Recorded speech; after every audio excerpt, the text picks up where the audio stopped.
સ્પર્ધાત્મક પરીક્ષા આપનારા વિદ્યાર્થીઓ જુદા જુદા માધ્યમથી મને પ્રશ્નો પૂછતા હોય છે. એટલે થોડા સમય પહેલાં મેં ટ્વિટરના માધ્યમથી એમના પ્રશ્નો મંગાવેલા. એ ઉપરાંત મારા યુટ્યુબના ગયા વખતના વિડીયોમાં પણ કેટલાક પ્રશ્નો મારા ધ્યાન પર આવ્યા છે. એ પૈકી કેટલાક પ્રશ્નોનો હું આજે જવાબ આપવાનો પ્રયત્ન કરીશ અને આવનારા સમયમાં બાકીના પ્રશ્નો પણ આપણે લઈશું. તો આપણે એક પછી એક પ્રશ્ન લઈએ. તો પહેલો પ્રશ્ન એ છે કે એનસીઈઆરટી કયા ધોરણ સુધી વાંચવી જોઈએ. તો એનસીઈઆરટી કયા ધોરણની વાંચવી જોઈએ, કયા વિષયની વાંચવી જોઈએ, કયા ધોરણ સુધી વાંચવી જોઈએ, એ પ્રશ્નનો આધાર તમે કઈ પરીક્ષા આપો છો એ પ્રમાણે છે. દાખલા તરીકે તમે જીપીએસસી કે યુપીએસસીની પરીક્ષા આપતા હો તો તમારે 11મા 12મા ધોરણની એનસીઈઆરટી વાંચવી પડે. અને એ વાંચવા માટે કદાચ શરૂઆતમાં તમે નીચેના ધોરણથી શરૂ કરો અને પછી 11 12ની વાંચો તો વધારે સારું રહે. એ જ રીતે જે અમારા વખતની એનસીઈઆરટીના ઇતિહાસના પુસ્તકો હતા એ આજે પણ આ જે હાયર લેવલની પરીક્ષાઓ છે એના માટે ઉપયોગી છે. જે લોકો નીચેની પરીક્ષાઓ આપે છે, અને આપણે ખાસ કરીને લોકરક્ષક છે, તલાટી કે જુનિયર ક્લાર્ક છે કે ગૌણ સેવાની જુનિયર ક્લાર્ક કક્ષાની પરીક્ષાઓ છે, પીએસઆઈની પરીક્ષા છે, આ પ્રકારની પરીક્ષાઓ માટે નીચેના ધોરણની એનસીઈઆરટી વાંચવી જોઈએ.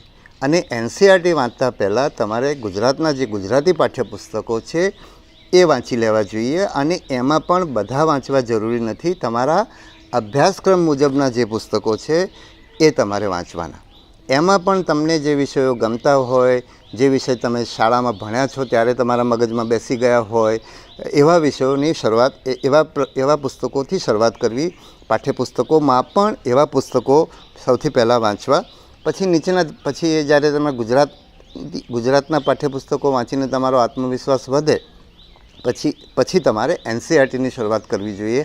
એમાં પણ જે એનસીઈઆરટીમાંથી ગુજરાતમાં અનુવાદ થયો છે ગુજરાતી પુસ્તકોમાં એ પહેલાં વાંચવી જોઈએ અને એ પછી હિન્દી એનસીઈઆરટી વાંચવી જોઈએ. બીજો પ્રશ્ન એ છે કે એનસીઈઆરટીના પુસ્તકો ક્યાં મળે છે. તો અમદાવાદની વાત કરીએ તો ગુજરાત વિદ્યાપીઠમાં પાછળ નવજીવન પ્રેસ છે, ત્યાં આગળ એનસીઈઆરટીની ઓફિસ છે. ત્યાં એમણે 1 થી 12ના બધા જ પુસ્તકો ડિસ્પ્લે કરેલા છે. એટલે ત્યાં જઈને તમે એ પુસ્તકો જોઈ શકો અને અંદર પુસ્તકોના પ્રકરણો જોઈને તમને જે લાગુ પડતા હોય એ પુસ્તકો તમે ત્યાં ખરીદી શકો. અમારા વખતની વાત કરું તો અમે જ્યારે ભણતા ત્યારે વડોદરામાં સુરસાગરની સામે એટલે કે ન્યાય મંદિરના જે બસ સ્ટોપ છે એની સામે એક ન્યૂ મેડિકલ બુક સ્ટોલ હતો. ત્યાં એનસીઈઆરટીના પુસ્તકો મળતા. અને એ વખતે ગુજરાતમાં સીબીએસઈ શાળાઓનું પ્રમાણ ખૂબ જ ઓછું હતું. એટલે એનસીઈઆરટીના પુસ્તકો આવી ભાગ્યે જ કોઈક દુકાનની અંદર મળતા હતા. હવે સીબીએસઈની શાળાઓ ઘણી વધી છે એટલે રાજ્યમાં અન્ય જગ્યાએ પણ એનસીઈઆરટીના પુસ્તકો મળતા હશે. તમારે તમારા બીજા જૂના મિત્રો પાસેથી માહિતી મેળવી લેવી પડે. એ સિવાય ઇન્ટરનેટ ઉપર પણ એનસીઈઆરટીના પીડીએફ પુસ્તકો મળશે. આજે હું જોવાનો મેં પ્રયત્ન કર્યો તો યુટ્યુબમાં એવો વિડીયો મારી પાસે 2-1 વિડીયો જોવા મળ્યા કે એનસીઈઆરટીના પુસ્તકો કેવી રીતે ડાઉનલોડ કરવા. એ જ રીતે વચ્ચે કોઈકને પુસ્તક જોઈતું હતું તો એ લોકોએ ઓનલાઈન પણ એ પુસ્તક ખરીદ્યું હતું. જૂની એનસીઈઆરટી એની ઝેરોક્સ કોપી ઓનલાઈન પણ મળતી હતી. અને હું પણ થોડી તપાસ કરીને જ્યારે મને જે માહિતી મળશે એ તમને હું જુદા જુદા માધ્યમોથી આપવાનો પ્રયત્ન કરીશ. પછીનો એક પ્રશ્ન એ છે કે લોકરક્ષકના પાછળના પ્રશ્નપત્રો, ભૂતકાળના પ્રશ્નપત્રો ક્યાંથી મળશે. તો એ વિદ્યાર્થીઓના લાભ માટે અમે લોકરક્ષકના પ્રશ્નપત્રો અમે લોકરક્ષકની વેબસાઇટ ઉપર ટૂંક સમયમાં મૂકી દઈશું. પછી એક વિદ્યાર્થીનો પ્રશ્ન એ છે કે મેં ક્યારેય પરીક્ષા આપી નથી, મારો પાયો કાચો છે, હું આ પરીક્ષા આપું તો પાસ થાઉં. તો જ્યારે પણ આપણે શરૂઆત કરીએ ત્યારે આપણને આવી લાગણી થાય કે મારો પાયો કાચો છે તો એની ચિંતા કરવાની જરૂર નથી. આપણે જેમ અભ્યાસ કરતા જઈએ એમ આપણો આત્મવિશ્વાસ વધતો જાય. મારી પોતાની વાત કરું તો હું જ્યારે મેં મારું ગ્રેજ્યુએશન પૂરું કર્યું તો મેં 2-3 વર્ષ સુધી યુપીએસસી આપી નહોતી ને મેં યુપીએસસી આપવાનો વિચાર જ નહોતો કર્યો. કારણ કે હું પણ એવું જ માનતો હતો કે ગુજરાતમાં આપણે જે ભણ્યા હોઈએ તો આપણું સામાન્ય જ્ઞાન બહુ નબળું હોય એટલે આપણે આ પરીક્ષા આપી શકીએ નહીં. અને મેં અગાઉ કોઈક જગ્યાએ કીધું છે એ પ્રમાણે શ્રી હર્ષવર્ધન ગુજ્જર જે પરીક્ષા આપતા હતા અને એમના સંપર્કથી આ મારી ગેરસમજ દૂર થઈ અને મેં પરીક્ષા આપવાની શરૂઆત કરી. મેં પરીક્ષા આપવાની શરૂઆત કરી ત્યારે મેં પણ એવું જ માનેલું કે મારો પાયો કાચો છે, એટલે મેં મારી પ્રિલિમ પરીક્ષા પહેલા પ્રયત્નમાં એના 2 મહિના પહેલાં મેં સામાન્ય જ્ઞાન વાંચવાનું શરૂ કર્યું. અને એ વખતે ટાટા મેગ્રો હિલ એક ગાઈડ આવતી હતી, એ ગાઈડ મેં વાંચવાની શરૂ કરી અને 15 દિવસમાં મને સામાન્ય અભ્યાસમાં એકદમ આત્મવિશ્વાસ આવી ગયો. એટલે મારી પાસે એવો પ્રશ્ન થયો, મને એવો પ્રશ્ન થયો કે હવે મારે શું વાંચવું, કારણ કે મારું બધું વંચાઈ ગયું. એટલે પછી મેં જુદી જુદી પરીક્ષાઓના પ્રશ્નપત્રોને એવું કરવામાં મારો સમય ગાળ્યો અને મેં પહેલા પ્રયત્ને યુપીએસસીની પ્રિલિમ પાસ કરી. અને એ પછી 3 વખત યુપીએસસીની પ્રિલિમ આપી ત્યારે મારે કોઈ તૈયારી કરવાની જરૂર નહીં પડી. એનો અર્થ એવો નથી કે આજે એ રીતે યુપીએસસીની તૈયારી થાય. સમય બદલાયો છે, સ્પર્ધા વધી છે, અત્યારે ઘણું બધું સાહિત્ય ઇન્ટરનેટ ઉપર ઉપલબ્ધ છે, એટલે અત્યારે વધારે ને વધારે પરીક્ષાની અંદર સરપ્રાઇઝનું તત્વ વધ્યું છે. એટલે આજે એ રીતે તૈયારી ના થાય. પણ મારે આ કહેવાનો મતલબ એ છે કે તમને પાયો કાચો છે એવી લાગણી હોય, તમારું સામાન્ય જ્ઞાન ખરેખર નબળું હોય તો ચિંતા કરવાની જરૂર નથી, મહેનત કરવાની જરૂર છે. અને જેમ જેમ તમે મહેનત કરતા જશો એમ તમારો આત્મવિશ્વાસ વધતો જશે. બીજું, પાયો કાચો છે એમ ગણીને તમારે નબળી તૈયારી નહીં કરવાની. મેં એવા વિદ્યાર્થીઓ જોયા છે કે જે લોકો એવી વાત કરતા હોય કે હું આ વર્ષે કોઈ પણ પરીક્ષા, એ લોકરક્ષકની હોય કે પીએસઆઈની હોય કે જીપીએસસીની હોય, હું આ વર્ષે પરીક્ષા નહીં આપું, એક વખતે હું મારો પાયો મજબૂત કરીશ અને પછી હું પરીક્ષા આપીશ.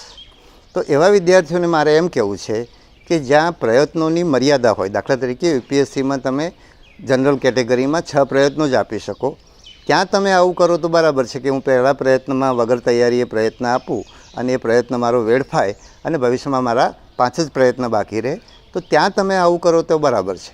પણ જ્યાં પ્રયત્નોની આવી કોઈ મર્યાદા નથી ત્યાં તમારે વહેલામાં વહેલી તકે પરીક્ષાની તૈયારી કરવાની શરૂ કરીને પહેલો પ્રયત્ન આપવો જોઈએ. જેમ તમે પ્રયત્ન આપશો એમ તમારો ઉત્સાહ વધશે, આત્મવિશ્વાસ વધશે, તમે પરીક્ષા સમજી શકશો. તમે પરીક્ષા આપ્યા સિવાય આ વખતે હું નથી આપવાનો પણ હું પાયો પાકો કરવા માટે ભણવાનું શરૂ કરી દઉં અને પછી આવતા વર્ષ આવશે પરીક્ષા ત્યારે આવતી જાહેરાતમાં હું આપીશ, એવું કરશો તો શરૂઆતના સમયમાં તમારી તૈયારી બરાબર નહીં થાય. જ્યારે પરીક્ષા સામે હશે ત્યારે જ તમે એની બરાબર તૈયારી કરી શકશો. એટલે આવું માનીને તમારે તૈયારી નહીં કરવી એવું નહીં કરવું. મારી પોતાની વાત કરું તો યુપીએસસીની અંદર મારા પહેલા પ્રયત્નમાં મને એવું લાગતું હતું કે મારી તૈયારી બરાબર નથી. એ પ્રયત્નમાં ઇતિહાસના વિષયમાં એટલે કે 8 પ્રશ્નપત્રો પૈકીના એક પ્રશ્નપત્રમાં મારા જેટલા ગુણ આવ્યા છે પહેલા પ્રયત્નમાં એવા બાકીના 3 પ્રયત્નોમાં આવ્યા નથી. એટલે આ મને લાગે છે કે તમને બહુ સ્પષ્ટ થઈ ગયું હશે. વાંચેલું યાદ રહેતું નથી તો શું કરવું? તો એક તો પુનરાવર્તન કરવું, યાદ રાખવાની ટેકનિકનો ઉપયોગ કરવો. હવે યાદ રાખવાની ટેકનિક એટલે ખાસ કરીને કશાકની સાથે તમે જોડી દેશો ને, તમે જે કંઈ વાંચ્યું છે અને કશાકની સાથે યાદ કરવા માટે તમે જોડી દેશો તો એ તમને સહેલાઈથી યાદ રહેશે. આવી ટેકનિકો વિદ્યાર્થીઓ અપનાવતા જ હોય છે, એમાં તમારી પોતાની ટેકનિક તમે ડેવલપ કરી શકો. હવે આ પ્રશ્ન મેં વાંચ્યો કે વાંચેલું યાદ રહેતું નથી, એની જગ્યાએ મેં પછી પાછળથી પ્રશ્ન ફરી વાર વાંચ્યો તો મને એ ખબર, એટલે એનો મેં અત્યારે તમને જવાબ આપ્યો. પણ પાછળથી ફરી પ્રશ્ન વાંચ્યો તો મને એ જ જોવા મળ્યો કે પ્રશ્નમાં વાંચેલું યાદ આવતું નથી પરીક્ષા ખંડમાં, એવો પ્રશ્ન હતો. તો એના માટે આત્મવિશ્વાસ જરૂરી છે. બીજું, આગળ કીધું એ પ્રમાણે પુનરાવર્તન જરૂરી છે. ત્રીજું, પાછળના વર્ષોના પ્રશ્નપત્રો કરવા જરૂરી છે અથવા તો પ્રેક્ટિસ પ્રશ્નપત્રો કરવા જરૂરી છે. કારણ કે દાખલા તરીકે તમે ઇતિહાસનો વિષય વાંચો તો તમે વાંચશો ત્યારે બહુ સરસ લાગશે, ઘણું બધું સમજાઈ જશે, તમને એમ લાગશે કે મને યાદ પણ રહી ગયું છે. પણ એ યાદ રાખવા માટે તમે જ્યારે પ્રશ્નપત્ર કરશો ત્યારે તમને દેખાશે કે ના, આ તો આવું કંઈક હતું, પણ એક્ઝેક્ટ શું હતું, શું માહિતી હતી એ તમને નહીં ખબર પડે. એટલે જ્યારે તમે પ્રશ્નપત્રનો એક પ્રશ્નનો જવાબ કરશો ત્યારે તમે ચોપડીમાં પાછા જઈને સ્પષ્ટતા કરશો કે આ 2 પૈકીનું આ એક હતું. તો એનાથી શું થશે કે તમારી માહિતી ચોખ્ખી થતી જશે. આવું કંઈક હતું એની જગ્યાએ આ જ હતું એ સ્તરે તમે પહોંચતા જશો. એટલે તમે વાંચો એની પાછળ તમારે પ્રશ્નપત્રો પણ પ્રેક્ટિસ પ્રશ્નપત્રો પણ જુદી જુદી પરીક્ષાના કરશો તો તમને વાંચેલું યાદ રાખવામાં ઉપયોગી થશે. બીજું, તમે એવું માનશો કે મને પરીક્ષા ખંડમાં યાદ આવતું નથી, તો એ માન્યતા પણ તમને યાદ આવવામાં નડતરરૂપ થશે. સામાન્ય રીતે મારો અનુભવ એ છે કે આપણે વાંચીએ ત્યારે ખૂબ બધું વાંચ્યું હોય એટલે પરીક્ષા પહેલાં આપણને હંમેશા એવી ચિંતા થતી હોય છે કે પરીક્ષામાં મને યાદ નહીં આવે.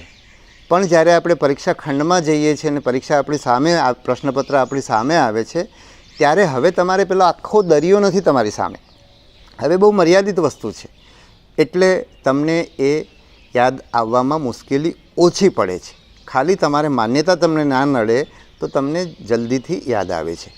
બીજું, તમારી પાસે મોટાભાગના આપણી પરીક્ષાઓ છે MCQ પ્રકારની છે, હેતુલક્ષી પ્રકારની છે. એટલે એની અંદર તમારી પાસે 4 વિકલ્પો છે. એટલે તમે એલિમિનેશનથી પણ, એટલે કે આ 4 પૈકી આ 2 વસ્તુ નથી એમ કરીને તમારા ઘણા બધા જવાબો થઈ જશે. એટલે તમારે એવી માન્યતા રાખવાની નથી. અને એ માન્યતા તમારી દૂર થાય એના માટે તમે પ્રેક્ટિસ પ્રશ્નપત્ર કરશો તો તમને ખૂબ બધું ફાયદો થશે. બીજો એક પ્રશ્ન હતો કે શું વાંચવું તેનો ખ્યાલ આવતો નથી. તો એમાં પાછળના વર્ષોના પ્રશ્નપત્રો, જે લોકોએ આ પરીક્ષા પાસ કરી છે એવા લોકોને પૂછીને આપણે શું વાંચવું એ નક્કી કરીએ. આપણા મિત્રો શું વાંચે છે, એમણે જે વાંચ્યું છે એ પરીક્ષા સાથે બંધ બેસતું છે. કારણ કે કોઈકને કોઈક પુસ્તક જડી જશે, કોઈકને કોઈક સાહિત્ય જડી જશે, જે સાહિત્ય જડી ગયું હશે, જે સાહિત્ય તમારા માટે ઉપયોગી થઈ શકે. પછી એક પૂછ્યું છે કે રિવિઝન કેવી રીતે કરવું, પુનરાવર્તનની ની પદ્ધતિ જણાવશો અને જે વાંચીએ તે કેટલા સમયમાં ફરી વાંચો. આ પણ વિદ્યાર્થીએ બદલાતું હોય છે. પણ તમે ધારો કે ઇતિહાસનું કે ભૂગોળનું કે વિજ્ઞાનનું એક પુસ્તક આજે વાંચ્યું અને પછી 3 મહિના સુધી તમે એને ના વાંચો તો તમે ફરી વાંચવા બેસો ત્યારે તમારું વાંચેલું ભૂલાઈ જાય. એટલા માટે તમારે શરૂઆતના સમયમાં, નજીકના વખતમાં, એટલે બહુ ઓછા સમયે પુનરાવર્તન કરવું પડે. દાખલા તરીકે 3-4 અઠવાડિયા પછી તમે પુનરાવર્તન કરી લો તો તમને યાદ રહેશે. પછી તમે પ્રશ્નપત્ર કરો, એનાથી તમારું યાદ રાખવાનું પ્રમાણ વધશે. પછી તમે જ્યારે વાંચો છો ત્યારે અંડરલાઇન કરવાનું. તો અંડરલાઇન કરતાં પહેલાં તમારે કેવા પ્રકારનું પૂછાય છે નક્કી કરવા માટે જૂના મિત્રોને પૂછવાનું થાય, જૂના પ્રશ્નપત્રો જોવાના થાય. એટલે તમે જ્યારે વાંચવા બેસો ત્યારે તમે કામની જ વસ્તુ અંડરલાઇન કરો. મેં અગાઉ કહ્યું હતું એમ પ્રમાણે પહેલી વાર વાંચો ત્યારે પેન્સિલથી અંડરલાઇન કરો. પછી જેમ જેમ તમને પરીક્ષાને તમારું સાહિત્ય સમજાતું થાય એટલે પછી તમારે પેનથી અંડરલાઇન કરવાની. અને પહેલી વાર તમે વધારે અંડરલાઇન કર્યું હોય, હવે તમે એનું ઓછું કરશો, એ રીતે તમે એ કરશો. બીજું, તમારે નોટ્સ બનાવવાની. નોટ્સ બનાવવાથી તમારું સાહિત્ય કન્સાઇઝ થશે, નાનું થશે.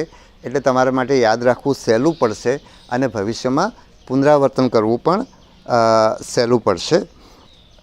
પછી તમે વાંચો ત્યારે સામે કોઈને રાખીને વાંચો, એટલે કે ચર્ચા કરીને વાંચશો તો પણ તમને યાદ રહેશે. એટલે એ પણ એક પુનરાવર્તનની તમારી સારી પદ્ધતિ છે.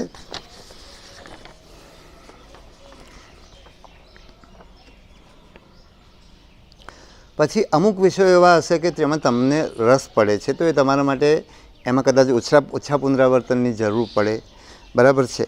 પછી એવું પણ તમે કરી શકો કે તમે મિત્રો સાથે વાંચતા હો તો એક વિષય તમને આવડે છે એ તમે પુનરાવર્તન વખતે સામેવાળા તમારા મિત્રને સંભળાવી દો. એને જે વિષય ફાવે છે એ વિષય એ તમને સંભળાવી દે. એટલે શું થાય કે તમને જે વિષય આવડે છે એ તમે બહુ ઝડપથી એને સંભળાવી શકશો. એટલે એનો સમય બચી જશે. પ્લસ તમે એક જણ વાંચો છો ત્યારે બંને જણને વંચાઈ જશે. અને એને જે વિષય આવડે છે એ તમને સમજાવશે, સંભળાવશે ત્યારે તમને સહેલાઈથી યાદ રહી જશે. એટલે તમને જે વિષય નથી આવડતો એ વિષય તમે એની મદદથી શીખી જશો અને તમારા માટે એ વિષય પ્રમાણમાં થોડો સહેલો થતો જશે. પછી એક પ્રશ્ન એવો પૂછ્યો છે કે કરંટ અફેર્સની તૈયારી કેવી રીતે કરવી. કરંટ અફેર્સ એટલે કે રોજબરોજના બનાવો. તો મારી પાસે, હું પરીક્ષા આપતો નથી એટલે મારી માહિતી ચોક્કસ ના હોઈ શકે. તમે તમારા બીજા પરીક્ષા આપનારા મિત્રોને તમારે પૂછવું પડે. અને એવા જે પરીક્ષા આપનારા અથવા તો જેમણે પરીક્ષા આપી છે, ખાસ કરીને જેમણે પરીક્ષા આપીને સફળ થઈ ગયા છે અને અત્યારે નોકરી કરી રહ્યા છે, એમને હું ખાસ વિનંતી કરીશ કે તમે ટેલિગ્રામ ચેનલ બનાવીને તમને જે આવડત છે એ તમે આ મિત્રોને શેર કરો, તમારા સાથીઓ માટે, તમારે પાછળ તૈયારી કરનારા વિદ્યાર્થીઓને મદદ કરો. પણ મારી જે સમજ છે તમને કહું તો તમારે છાપું વાંચવાનું. હવે છાપું વાંચવાનું, રેડિયોનો ઉપયોગ કરી શકો, ટેલિવિઝનનો ઉપયોગ કરી શકો. દ્રષ્ટિ કે બીજા બધા કોચિંગની મટિરિયલ પર એ લોકો ડેઇલી કરંટ અફેર્સ આપતા હોય છે, એની સમરી આપતા હોય છે, બરાબર છે. તો આ બધું તમે જોઈ શકો.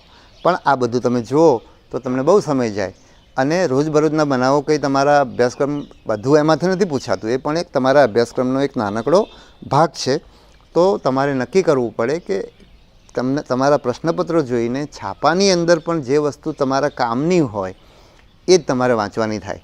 દાખલા તરીકે સ્થાનિક રાજકારણની વાત હોય કે ક્રાઇમને લગતા સમાચાર હોય, બરાબર છે, કે તો એવા સમાચાર તમારે વાંચવાની જરૂર નથી.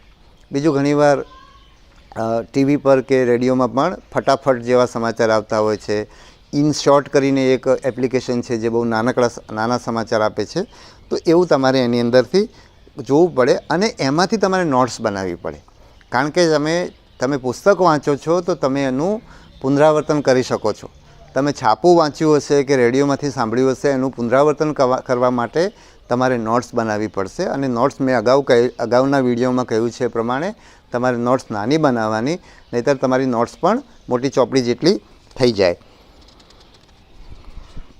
પછી આ બધું જે તમે નોટ્સ બનાવો એ કદાચ તમને પૂછાય એવું જરૂરી નથી, પણ ઘણીવાર એવું થાય કે બીજું કંઈ પૂછાયું હોય અને તમને આ યાદ હોય, એના આધારે તમે આ જવાબ, અમુક વિકલ્પો તમારા જવાબમાં નથી આવતા, આ વિકલ્પો ખોટા જ છે એમ કરીને તમે એને કાઢી શકશો. પછી પોલીસમાં નોકરી કરતાં કેવી રીતે તૈયારી કરવી. તો હમણાં મને 2 પોલીસના કર્મચારીઓ મળી ગયા. તો એમણે મને આ પ્રશ્ન પૂછ્યો. તો પોલીસમાં કે ક્યાંય પણ તમે નોકરી કરતા હો તો ઘણીવાર તમારી પાસે એવો સમય હોય છે કે જ્યારે તમે વાંચી શકો. દાખલા તરીકે તમે કોઈકની રાહ જોતા હો, કોઈ મિટિંગમાં બેઠા હો અને મિટિંગની શરૂઆત મોડી થાય, કોઈ જગ્યાએ તમે નોકરી એવી જગ્યાએ કરો છો કે ત્યાં તમારે વહેલા સમયસર પહોંચવું પડે એમ છે, પછી ત્યાં એ કામ હજુ શરૂ નથી થતું, તો એ વખતે તમે વાંચી શકો. એટલે તમારે હંમેશા તમારી પાસે ચોપડી રાખવી. હવે ઘણીવાર એવું થાય કે ચોપડી રાખવાથી બીજા લોકોને ઘણીવાર એ લોકો તમને કંઈક ટીકા ટિપ્પણી કરે અને તમને તમારે એવા સંકોચશીલ હોય એવી ટીકા ટિપ્પણી ખરેખર ધ્યાનમાં લેવી જોઈએ નહીં. પણ છતાંય તમે સંકોચશીલ છો તો તમારે તમારી નોટ્સ મોબાઈલમાં રાખવી. આમ પણ મોબાઈલમાં નોટ્સ રાખવાનો એક ફાયદો એ છે કે તમે ક્યાંય પણ, દાખલા તરીકે તમે ક્યાંય કોઈકના ત્યાં મહેમાન તરીકે ગયા છો અને ત્યાં તમને છાપું હાથમાં આવી ગયું અને તમારા અભ્યાસક્રમને, તમારી પરીક્ષા માટે ઉપયોગી 2 વસ્તુ તમારે ધ્યાન પર આવી, તો એ વખતે તમારી પાસે મોબાઈલ હશે એટલે તમે તરત જ મોબાઈલમાં નોંધી લેશો. એ જ રીતે તમે ક્યાંય પણ નવરા પડો તો તમારી પાસે મોબાઈલ હોય એટલે તમે એમાંથી વાંચી શકો. એટલે મોબાઈલમાં નોટ બનાવવી તમારા માટે સહેલી પડે.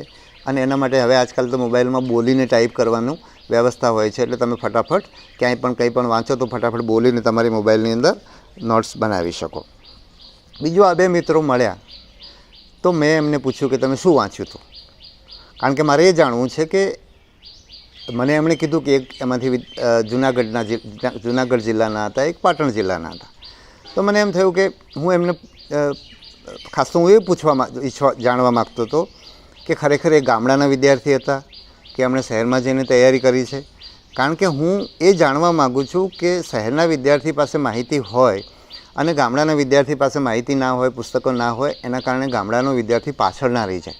એટલે સૌથી પહેલાં તો મેં એ પૂછ્યું તો મને ખબર પડી કે એમણે ગામમાં રહીને ખેતી કરતાં એમણે તૈયારી કરી હતી. તો અને શું વાંચ્યું હતું એમ કહ્યું તો એમણે GCERT ને NCERTના પુસ્તકો વાંચ્યા હતા એવું મને કીધું. એટલે મેં એમને એમ કીધું કે તમે મને રાજી કરવા માટે નહીં કહેતા કે ભાઈ હું કહું છું કે આ વાંચવું જોઈએ એટલે તમે આ વાંચ્યું હતું ને સાહેબને બહુ સારું લાગશે, એવું માટે તમે નહીં કહો મને. મારે તો જાણવું છે કે વિદ્યાર્થીઓ ખરેખર શું વાંચીને તૈયારી કરે છે અને સફળ થાય છે, તો બીજા વિદ્યાર્થીઓને પણ હું કહી શકું ને એનો એમને લાભ મળે. અને બીજું, અમે જે પરીક્ષા લઈએ છીએ એમાં પાઠ્યપુસ્તકો વાંચીને લોકો પાસ થાય એવો અમારો પ્રયત્ન રહે છે. અને પાઠ્યપુસ્તકોને પાયામાં રાખીને અમે પ્રશ્નપત્રો તૈયાર કરતા હોઈએ છીએ. અગાઉ પણ મેં કીધું તો એનો અર્થ એવો નથી કે બધું પાઠ્યપુસ્તકમાંથી જ પૂછતા હોઈએ છીએ અને બધું પાઠ્યપુસ્તકમાંથી જ પૂછાય અથવા પૂછવું જોઈએ એવું નથી કહેતો.